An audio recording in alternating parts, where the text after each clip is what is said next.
আসসালামু আলাইকুম। তো আজকে আমরা আবার চলে আসছি আমাদের পরের ভিডিওটা নিয়ে। আমরা মোট 3টা ভিডিও আপলোড করার কথা ছিল এই অধ্যায়ের উপর।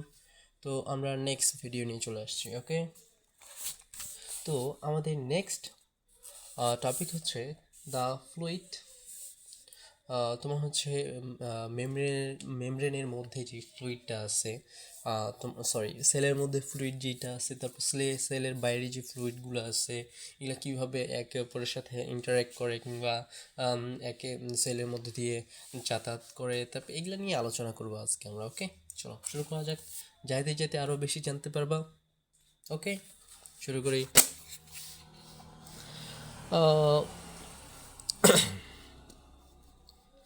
Fluid, the fluid compartment.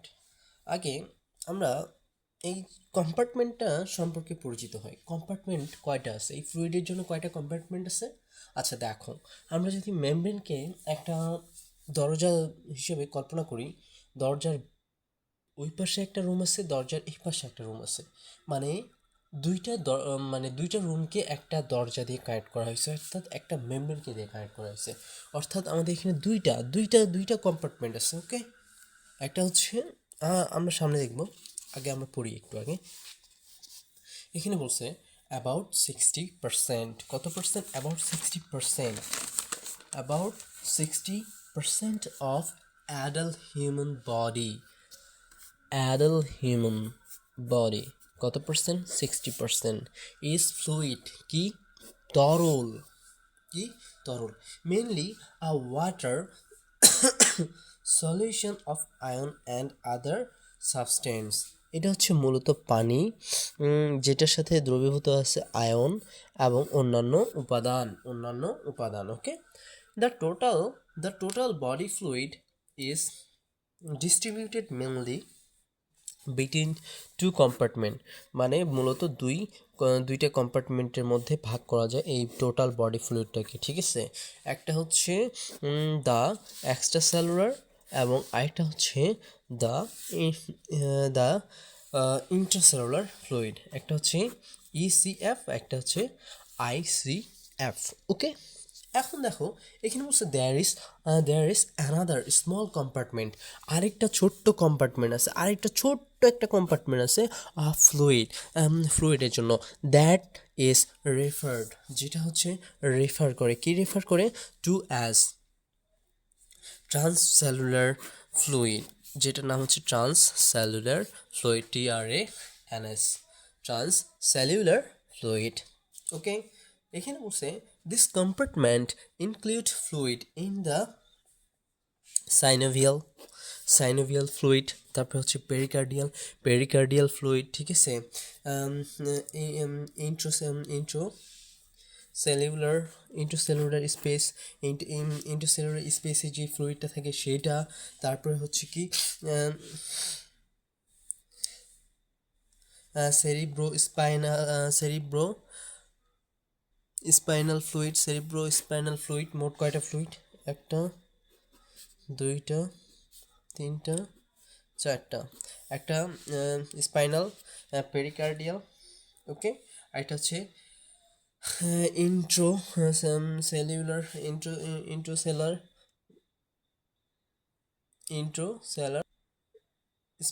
ইন্ট্রোসেলার space, তারপর হচ্ছে দ্য সেরিব্রো স্পাইনাল ফ্লুইড। ওকে, এই চারটা মিলে আমাদের কি তৈরি হচ্ছে? এই যে সেলুলার ফ্লুইড তৈরি হচ্ছে। কি তৈরি হচ্ছে? সেলুলার ফ্লুইড তৈরি হচ্ছে। ওকে, সামনের দিকে আগে আমরা তারপরে হচ্ছে সেলুলার ফ্লুইড টুগেদার কোয়ান তোমার হচ্ছে এখানে পড়ছে যে ট্রান্স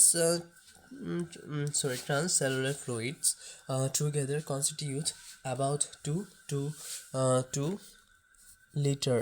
ওকে, 1 থেকে 2 লিটার হইতে পারে।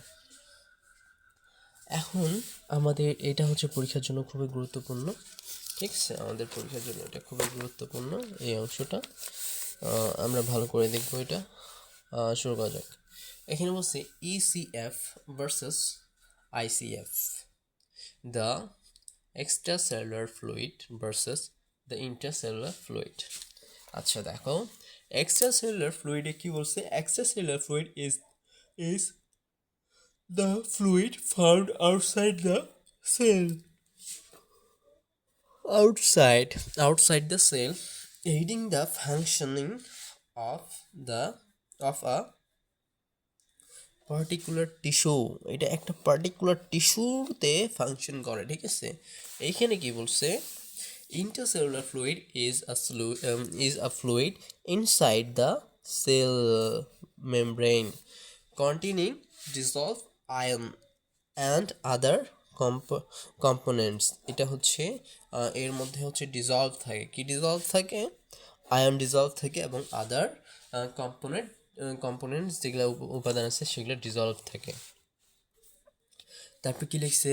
Outside the cell found in outside the cell, যেটা আমরা একটু আগে দাগাইছি। তারপর inside the cell found inside the cell. তারপর হচ্ছে ক্যারিজ, যেটা হচ্ছে ক্যারি করে plasma, tissue fluid and transcellular fluid বহন করে। ওকে, তারপর কি লিখছে?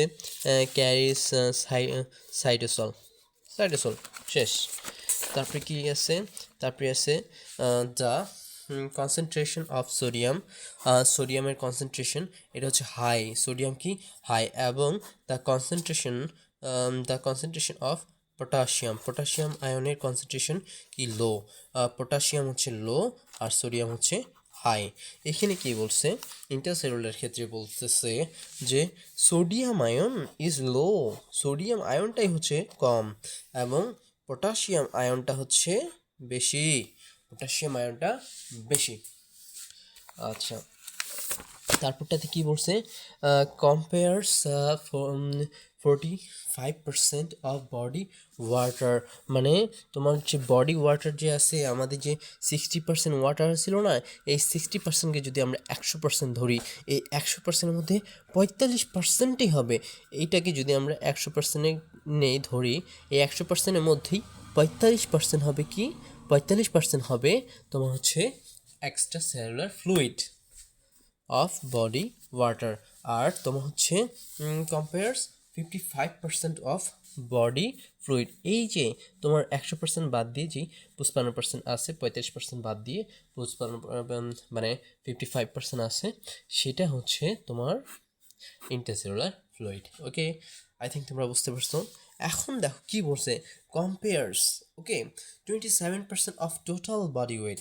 তোমার হচ্ছে 27% হচ্ছে টোটাল বডি ওয়েট, মানে তোমার যে ওজনটা, শরীরের পুরো ওজনটার 27% হচ্ছে তোমার এই এক্সট্রা সেলুলার ফ্লুইড। তারপরে এখানে কি বলছে?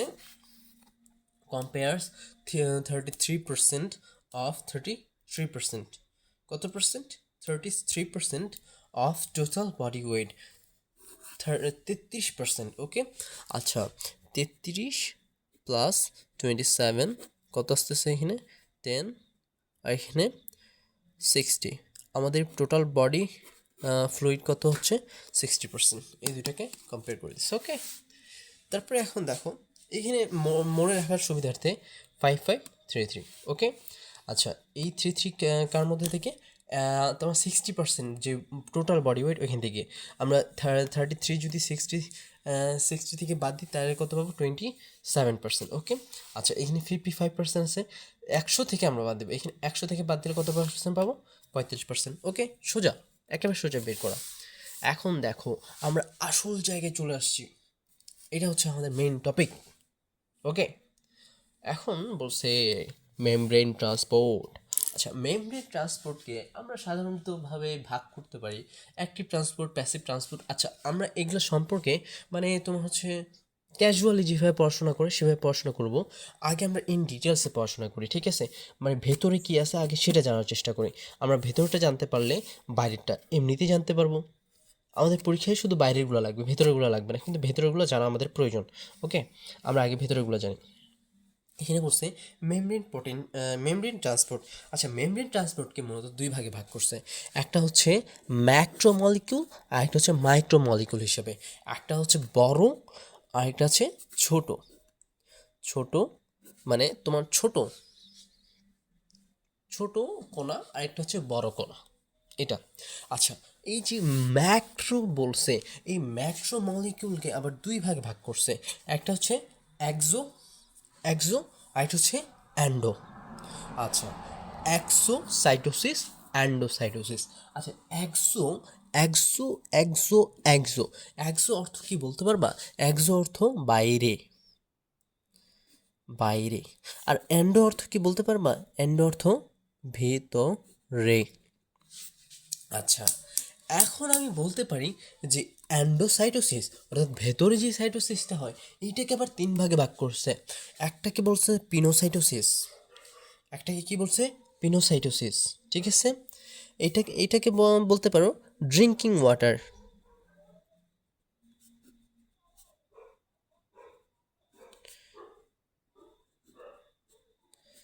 Drinking water, eating eating food. আচ্ছা, আমি এখানে বলছি ড্রিঙ্কিং ওয়াটার, এখানে ড্রিঙ্কিং ওয়াটার কেন বললাম? আর এখানে ইটিং ফুড, এই ইটিং ফুডটা কেন বললাম? এটা কারণ আছে। দেখো, পিনোসাইটোসিস অ্যান্ডোসাইটোসিসের মধ্যে কী পড়তেছে? পিনোসাইটোসিস, পিনোসাইটোসিস এবং ফেগোসাইটোসিস। আচ্ছা, ফেগোসাইটোসিসের সাথে তো আমরা অনেকে পরিচিত, ওই যে ডাব্লিউবিসি যেটা আছে, শ্বেত রক্তকণিকা কি তোমার হচ্ছে, এটা তো ওই ফেগোসাইটোসিস পদ্ধতিতে জীবাণু ভক্ষণ করে, মনে আছে? তারপর আমরা পড়ছিলাম কিন্তু ওই যে তোমার হচ্ছে ব্লাডের অধ্যায়টাতে পড়ছিলাম না? তারপরে হচ্ছে মিডিয়েটেড অ্যান্ডোসাইটোসিস, রিসিপ্টর মিডিয়েটেড অ্যান্ডোসাইটোসিস। আচ্ছা, আমরা এই পোর্শনটা আগে আগে পড়ার চেষ্টা করি, ঠিক আছে? আগে দেখি।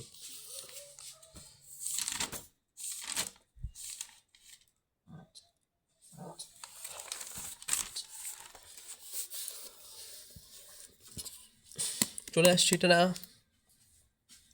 আমি প্রথমে বলছিলাম কি? এক্সো,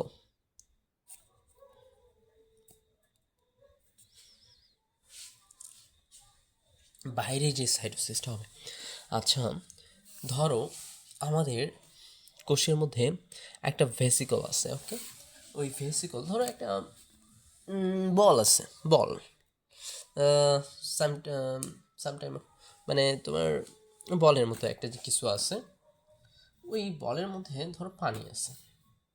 ওই পানিটাকে আমরা ধরতে পারি এনজাইম কিংবা হরমোন, যে কোনো একটা। ধরো হরমোন আছে ভেতরে ওই বলটা, আমরা এখানে যেটা উদাহরণ দেখতে পাচ্ছি এটা একটা ভেসিকল, এর মধ্যে এনজাইম আছে। আচ্ছা, যখন অ্যাকশন পটেনশিয়াল হবে তখন হচ্ছে ক্যালসিয়াম ভেতরে ঢুকবে। এই ক্যালসিয়াম আয়নের কারণে এটা গতিপ্রাপ্ত হবে। কোনটা গতিপ্রাপ্ত হবে? এই ভেসিকলটা গতিপ্রাপ্ত হবে। গতিপ্রাপ্ত হয়ে একসময় এটা মেমব্রেনের সাথে, এটা এটা এটা কিন্তু মেমব্রেন, ওকে?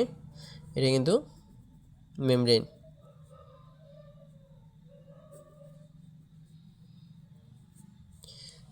ওকে, এটা মেমব্রেন।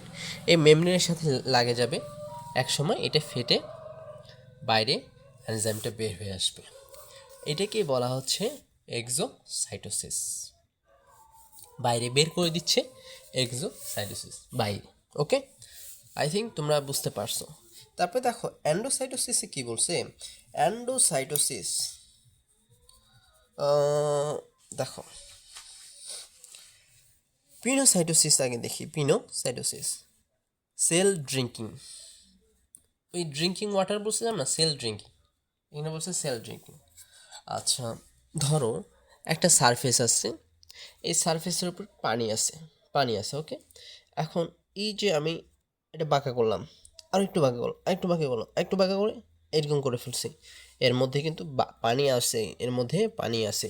সেম টাইপ অফ এখানে হচ্ছে, দেখো আমার সেল প্রথমে এরকম সোজা আছে, তবে একটু বাঁকা হয়েছে, পানি ঢুকছে, যেই জিনিসটা আমার প্রয়োজন সেটা আসছে। আরেকটু বাঁকা হয়েছে, আরেকটু আসছে, আরও একটু বাঁকা হয়েছে, আরেকটু আসছে। তারপরে এই গ্যাপটা পূর্ণ হ্রাস হয়েছে, একসময় পরিপূর্ণ হয়ে গেছে। হ্যাঁ, পরিপূর্ণ হয়ে যাওয়ার পরে তারপরে এটি এখান থেকে মেমব্রেন থেকে সরে আসছে, মেমব্রেন থেকে সরে আসে, এটা একটা ভেসিকেলের আকার ধারণ করে ফেলছে, যেটা আমরা এখানে দেখলাম যে বাইরে ভেঙে গেল যেভাবে, আর এটা তৈরি হলো। ওকে, ওই একটা জিনিস বলতে পারো, এটা এটা কেন, এটা হচ্ছে একটা ফ্লুইড নিজের মধ্যে ধারণ করছে, তাই আমরা বলতে পারি যে এটা সেলফ ড্রিঙ্কিং। ওকে, তো সেল হচ্ছে পানি পান করলো এরকম কিছু একটা। হ্যাঁ, এখন আমরা বলতে পারি যে এই ফ্লুইডটা যেটা আছে এই ফ্লুইডটা কেমন হইতে পারে। এই ফ্লুইডটা হইতে পারে ওয়াটার সলিবল সাবস্ট্যান্স। ওকে, মাথায় রাখবা। তারপরে দেখো ফেগোসাইটোসিস। আচ্ছা, ফেগোসাইটোসিসকে সেল ইটিং কেন বলতেছে আমরা পরে দেখতেছি। দেখো এইখানে আমরা দেখলাম হচ্ছে ফ্লুইডের জন্য, কিন্তু এখানে ফ্লুইড না, এখানে হবে সলিড।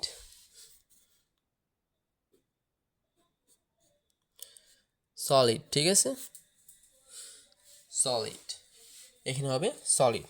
এই ধরো কোনো কিছু একটা আছে, ফ্যাগোসাইটোসিস ধরো একটা জীবাণু কিংবা আছে, এই জীবাণুকে ভক্ষণ করার জন্য এখানে কি কি কি আসবে, এই যে ছোট ছোট যে ইয়াগুলো দেখতে পাচ্ছ এগুলাকে বলা হচ্ছে সিউডোপোড।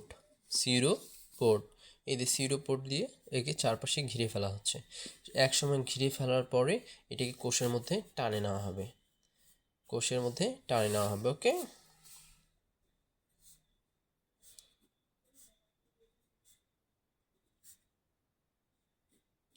টানে নিয়ে তাকে এখানে ভেতরে আনে মেরে ফেলা হবে, এটাই বোঝাইছে। আই থিঙ্ক তোমরা বুঝতে পারছো। তারপরে হচ্ছে রিসেপ্টর মিডিয়েটেড অ্যান্ডোসাইটোসিস, এলডিএল বা কলেস্টেন্স। এখানে দেখো এখানে রিসেপ্টর থাকবে, আমার কাঙ্ক্ষিত যেই বস্তুটি প্রয়োজন, ধরো আমার কিছু কিছু কি বলবো, কিছু রেড ব্লাড সেলসের প্রয়োজন, সেলে মানে সে টু সে আমরা ধরে নিচ্ছি কিছু একটা প্রয়োজন। তো আমার ধরো এই হাতটা মানে আমার এই মুষ্টিটা প্রয়োজন, তো আমার কাছে হচ্ছে এটা রিসেপ্টর, এটা রিসেপ্টর, আর এটা আমার প্রয়োজনীয় বস্তু।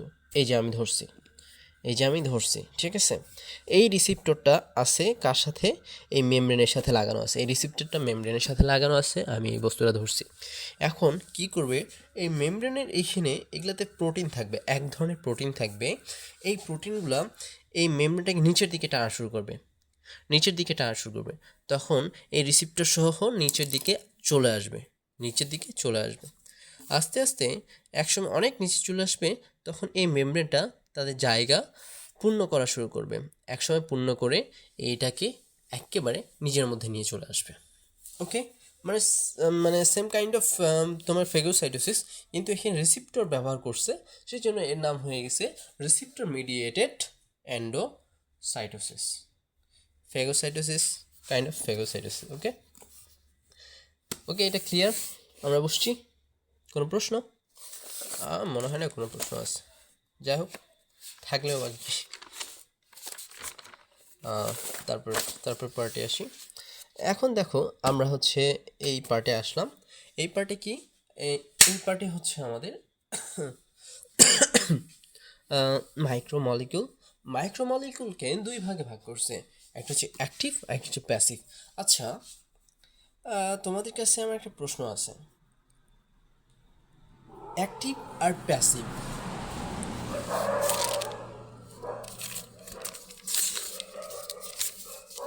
আচ্ছা আমি তোমাকে অ্যাক্টিভ আর প্যাসিভের মধ্যে পার্থক্যটা পরে বোঝাচ্ছি, আগে আমি এখানে ইয়াটা করি। দেখো অ্যাক্টিভকে আবার দুই ভাগে ভাগ করছে, একটা হচ্ছে প্রাইমারি অ্যাক্টিভ, আর এটা secondary active. Primary active and secondary active. Primary অ্যাক্টিভে হচ্ছে এটিপি, এটিপি লাগে, শক্তি লাগে, ঠিক আছে, এটিপি লাগে কিংবা শক্তি লাগে কোথায়, প্রাইমারি অ্যাক্টিভে। আচ্ছা, প্রাইমারি অ্যাক্টিভে যে এটিপি তৈরি হয়েছে এর শক্তিটার কারণে যে তারতম্যগুলো ঘটছে, এগুলার কারণে আবার গঠিত হয় সেকেন্ডারি অ্যাক্টিভ, এগুলার কারণে তৈরি হয় secondary active.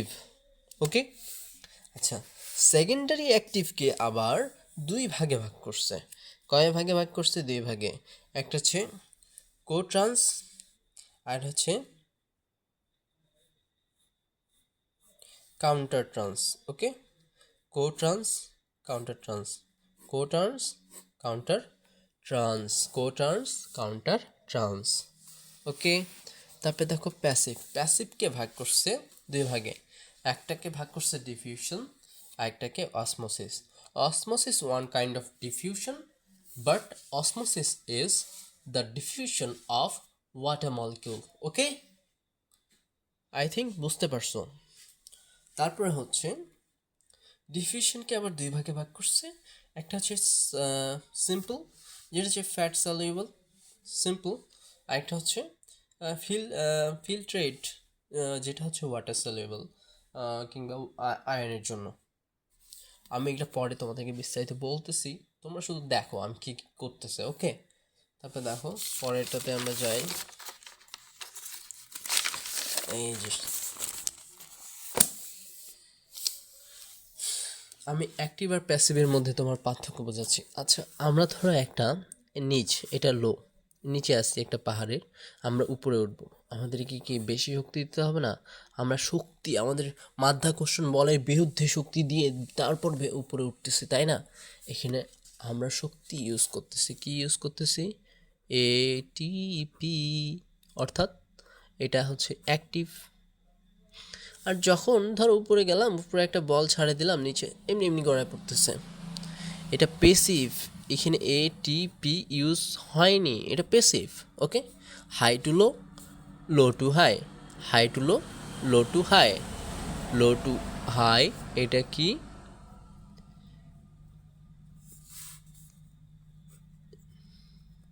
Active. High to লো,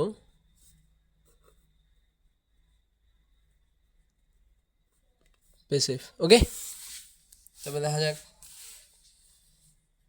পেসিভে আমরা কি কি পড়ছিলাম। পেসিভে আমরা পড়ছিলাম যে ডিফিউশন,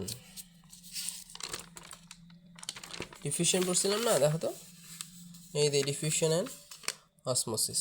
এখন ডিফিউশন সম্পর্কে বলি। ডিফিউশনকে আমরা কয়ভাবে ভাগ করছিলাম?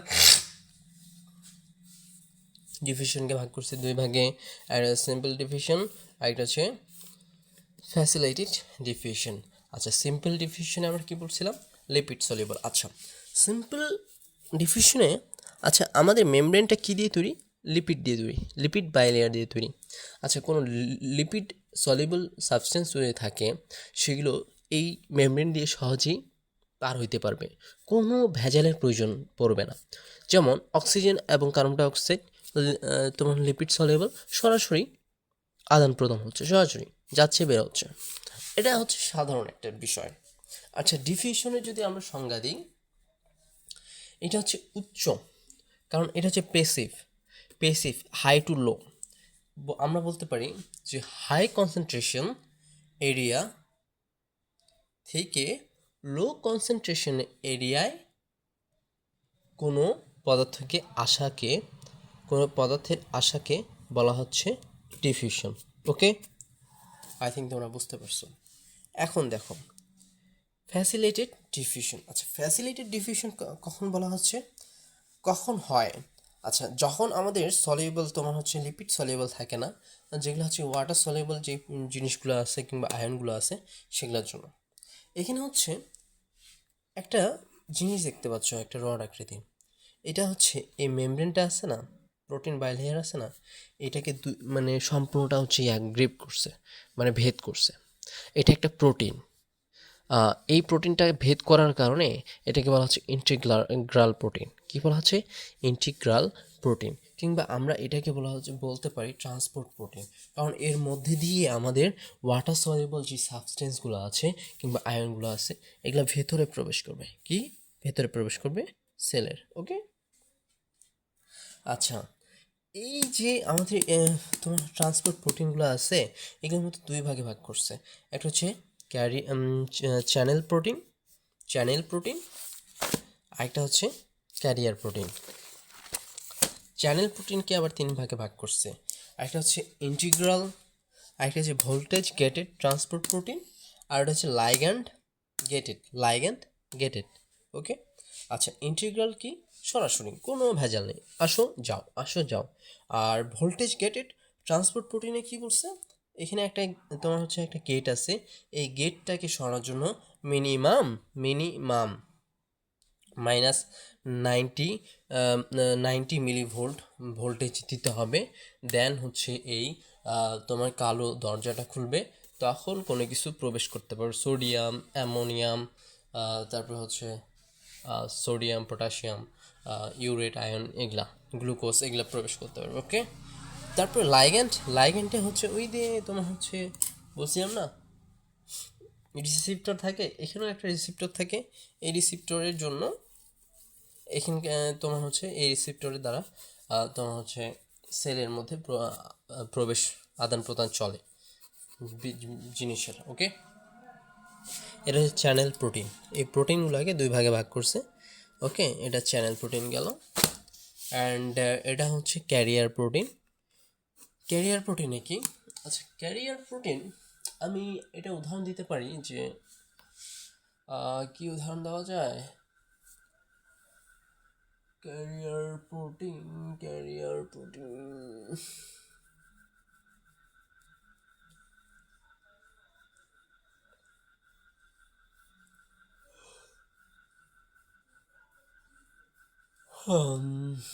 আচ্ছা দেখো, এটা একটা চাকা, গাড়ির চাকা কল্পনা করতে পারো। এটা ঘুরবে, এটা মেমব্রেন, এটা এখানে ঘুরবে। আচ্ছা, এটার প্রত্যেকটা একটা করে হাত আছে। ধরো আমার বাইরে আছে পটাশিয়াম আয়ন, ভেতরে আছে সোডিয়াম আয়ন। এই সোডিয়াম আয়ন এখানে গেল, আর আমার এটা ক্লক ওয়াইজ ঘুরতেছে, কিউ ওয়াইজ ঘুরতেছে, ক্লক ওয়াইজ ঘুরতেছে। সোডিয়াম আয়নটা বাইরে বের হয়ে গেল, তাই না? আর পটাশিয়াম আয়নটা এখানে আসছে, পটাশিয়াম আয়নটা এখানে তাহলে ঢুকে গেল, এই যে পটাশিয়াম আয়ন, এটা ঘোরার কারণে। ওকে, এটাকে বলা হচ্ছে ক্যারিয়ার প্রোটিন। আচ্ছা, এই এই চক্রটা একবার সম্পন্ন হইতে 3টা সোডিয়াম বাইরে বের হয় এবং 2টা পটাশিয়াম ভেতরে ঢুকে। 3টা বাইরে যাচ্ছে, 2টা ভেতরে ঢুকতেছে। বৈষম্য বৈষম্য হচ্ছে না, যখন দেখবা কোষের মধ্যে কোনো সোডিয়াম নাই, কোষের ভিতর সোডিয়াম হয়ে গেছে 0-র কাছাকাছি, অর্থাৎ এদের মধ্যে একটা কেমিক্যাল মানে তোমার হচ্ছে কেমিক্যালি একটা তোমার অসামঞ্জস্যতা দেখা দিচ্ছে না, ভারসাম্য নষ্ট হচ্ছে না। আচ্ছা, ওইগুলো নিয়ে আমরা পরে আলোচনা করব, এটা পরের টপিক। আমরা পরে এই জিনিসটার কারণেই একটা টপিক আসবে যে বাইরে তো সোডিয়াম বেশি হয়ে যাচ্ছে, বাইরের থেকে চাপ তখন ভেতরে আসবে। এগুলো নিয়ে আমরা পরে আলোচনা করব, আমাদের পরে টপিক আছে। ওকে, এখন দেখো অসমোসিস। আমরা তোমাদেরকে বলছিলাম না, osmosis one kind of diffusion, we can say that osmosis is the diffusion of water cells, water molecules. Okay, water molecules, because uh, diffusions means diffusions means a substance or a molecule can go forward to high concentration to low concentration area. It's called diffusion. So আমরা এখানে বলতে পারি যে অসমোসিসের ক্ষেত্রে তোমার হচ্ছে water molecule water molecule goes to forward of high concentration area to low concentration area. ওকে, তো আমাদের এখানে ওয়াটার মলিকিউলগুলো আছে না, এগুলো হাই কনসেন্ট্রেশন এরিয়ায় আছে, এগুলো লো কনসেন্ট্রেশন এরিয়ায় যাবে। দেখো এখানে মুভমেন্ট অফ সলভেন্ট, সলভেন্ট অর্থাৎ দ্রাবক, নট দ্রব, দ্রাবক। Solvent molecule across semi permeable অর্ধবেদ্য membrane from low concentration to high concentration. ওকে,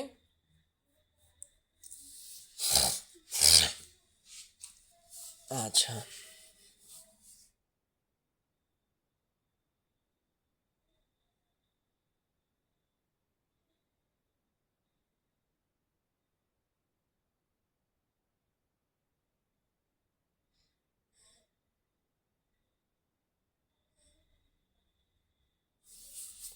ওকে, আর কোনো প্রশ্ন?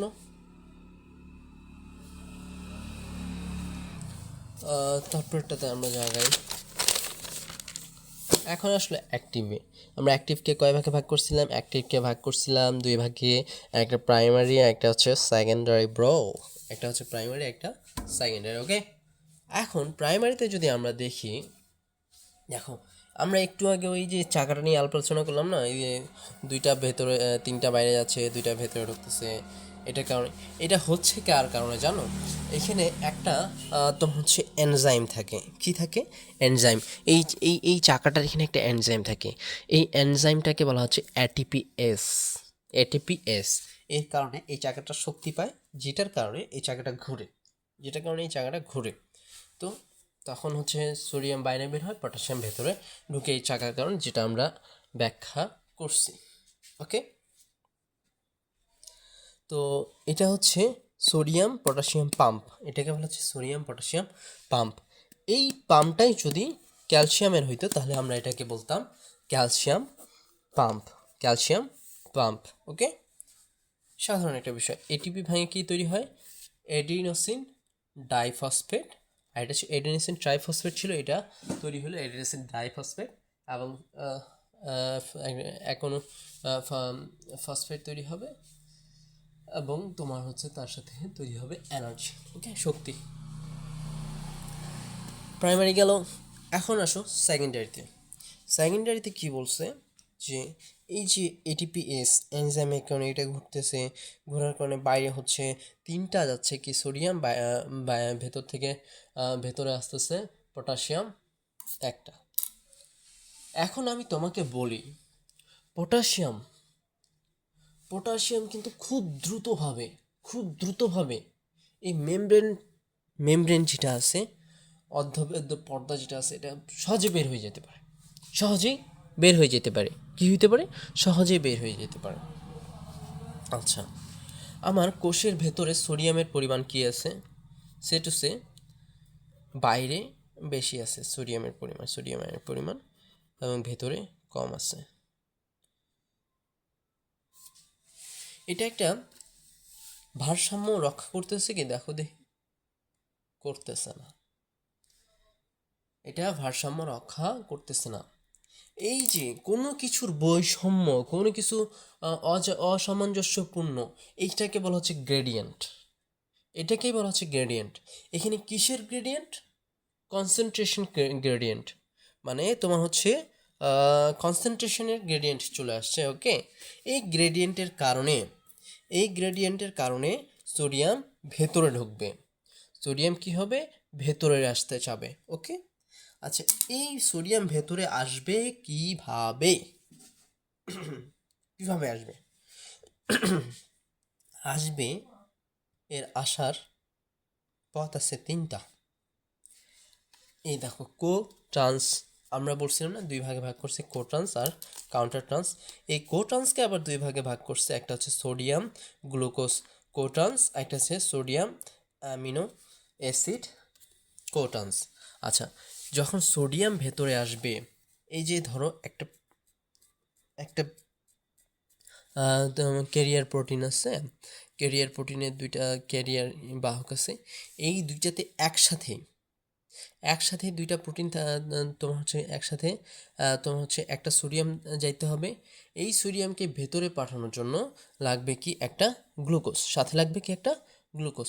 এই গ্লুকোজকে যদি সে সাথে না নেয় তাহলে সে ভেতরে প্রবেশ করতে পারবে না, কারণ তার হাত দুইটা। এখন আমার হাত যদি দুইটা পরিপূর্ণ না হয়, আমি কি মুভ করব? আমি তো মুভ করব না, আমার তো দুইটাই প্রয়োজন, তাই না? তো সে দুইটা পেয়ে গেছে, তখন সে ভেতরে ঢুকে গেছে। এখন দেখো, অ্যামিনো অ্যাসিড সোডিয়াম আছে, এই সোডিয়ামের এখন অ্যামিনো অ্যাসিড প্রয়োজন। অ্যামিনো অ্যাসিড না হলে আমি ভাই ভেতরে যাব না। তখন কী হবে? তখন এই অ্যামিনো অ্যাসিড পেয়ে গেছে, তখন সে ভেতরে ঢুকছে। দেখো, এরা একই সময় দুইটা একই দিকে যাচ্ছে, একসাথে যাচ্ছে। এটা একই সময় দুইটা একই দিকে যাচ্ছে, একসাথে যাচ্ছে, ভেতরে প্রবেশ করতেছে। ওকে, এখানে দেখো, এটাকে বলা হচ্ছে সোডিয়াম অ্যামিনো অ্যাসিড কোট্রান্স, আর এটাকে বলা হচ্ছে সোডিয়াম গ্লুকোজ কোট্রান্স। আচ্ছা, ওকে, গেল। এখন কাউন্টার ট্রান্স কাকে বলা হচ্ছে? যে আমার ভেতরে আছে হাইড্রোজেন আয়ন, বাইরে আছে সোডিয়াম আয়ন। এখন আমি যদি একটা হাইড্রোজেন আয়ন ভেতর থেকে বাইরে দিয়ে দিই তাহলে আমার ভেতরে একটা সোডিয়াম আয়ন আমরা পাঠাইতে পারবো। বিপরীত ডিরেকশন হচ্ছে একে অপরের বিপরীত, ডিরেকশন হচ্ছে একে অপরের বিপরীত। তো একটা বাইরে আসতেছে, দিকটাও বিপরীত, কাজটাও বিপরীত। তো আমরা এটাকে বলতে পারি সোডিয়াম সোডিয়াম এবং হাইড্রোজেন আয়ন কাউন্টার অ্যান্টিপোড। ওকে, কোনো প্রশ্ন? তারপরে দেখো আমরা এগুলো পড়ছি, এই যে আমরা এইটার বেসিসে এই যে তোমার একই দিকে যাচ্ছে আবার বিপরীত দিকে যাচ্ছে, এটার বেসিসে এখন এটা পড়বো। ওকে, দেখো ইউনিপোর্ট কি বলছে? ইউনিপোর্ট ট্রান্সপোর্ট ওয়ান সলিউট, কি লিখছে? One solute at a time, একটা সময় ইন ওয়ান ডিরেকশন, একটাই যদি হয়, বস্তু যদি একটাই হয় এবং একই দিকে যদি যায়, একই সময় মানে একই দিকে যদি যায় তাহলে সেটাকে বলা হচ্ছে ইউনিপোর্ট। আর যদি দুইটা বস্তু একই সময় একই দিকে যায় তাহলে তাকে বলা হচ্ছে সিমপোর্ট। অর্থাৎ এখানে হচ্ছে symport transport the solute and co-transported solute at the same time in the same direction. Symport transports the solute and are co-transported একটা হচ্ছে co-transported solute, একটা হচ্ছে the solute, co-transported solute at the same time in the same direction, এটাকে বলা হচ্ছে সিমপোর্ট। অ্যান্টিপোর্ট কাকে বলা হচ্ছে? একে অপরের বিপরীত। দেখো antiport the solute in or out, যে কোনো একটা হতে পারে, and the co-transported solute the opposite direction, কী হবে? Opposite direction. One goes in, একটা ভেতরে যায়, দ্য আদার গোস আউট, একটা বাইরে যায়, অর ভিক ভার্স। ওকে, রাত অনেক হয়ে গেছে। তো আজকে আমাদের টপিক এই পর্যন্তই, ভিডিওটা অনেক লম্বা হয়ে যাচ্ছে। আমরা আরও একটা ক্লাস নিব এটার উপর। আমি ভাবছিলাম যে এই একটা ক্লাসই শেষ করে দেব, কিন্তু ভিডিওটা অনেক লং হয়ে যাচ্ছে। ওকে, আজকের মতো আল্লাহ হাফেজ, বাই।